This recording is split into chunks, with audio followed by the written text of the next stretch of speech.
I'd like to thank you all for coming today to voice your concerns and show solidarity with fellow nurses and other healthcare workers in Nova Scotia and across our nation. I'm Janet Hazelton, and I'm president of the Nova Scotia Nurses Union. Nan McFadgen, who is the president of CUPE Nova Scotia, had intended to come, but like all union leaders, things come up at last minute, and she obviously was not able to attend. But we see that there are some CUPE members here to support us, and we thank them for coming out. We also have with me Carrie Webster McIsaac, and she's the president of the NSGEU Nursing Local at the QE2.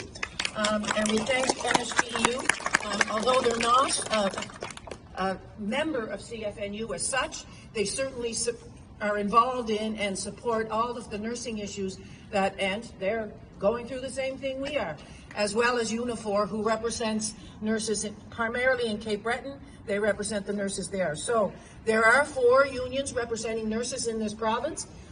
Recently, we developed a council, and we work very well together. We're all in this together. We all have the same problems. We all have the same issues. And together, we are going to make sure that these issues finally get addressed. So this, as I said, is a national day of action. Nurses across Canada are holding events like this, asking for government, both the provincial and federal, to pay attention to us finally. In Alberta, Ontario, New Brunswick, Nova Scotia, and elsewhere, nurses are being asked to do more with less. More overtime, less time off. More responsibility, less support. In some provinces, premiers are threatening to cut nursing positions, cut their wages and their benefits during a global health crisis, if you can imagine. This is unreal.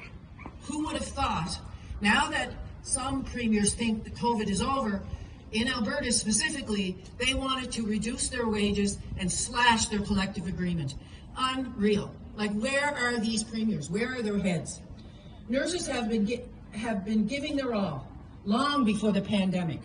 Nurses have made many sacrifices. Some have paid with their health and even their lives. At this time, I'd like to pause for a moment of silence to acknowledge nurses and other healthcare workers who have been harmed by the pandemic and those who have died from COVID-19. To date, 43 Canadian healthcare workers have died as a result of COVID infections since the outbreak. Many of them were nurses. I'd like to take a moment to honor their memory.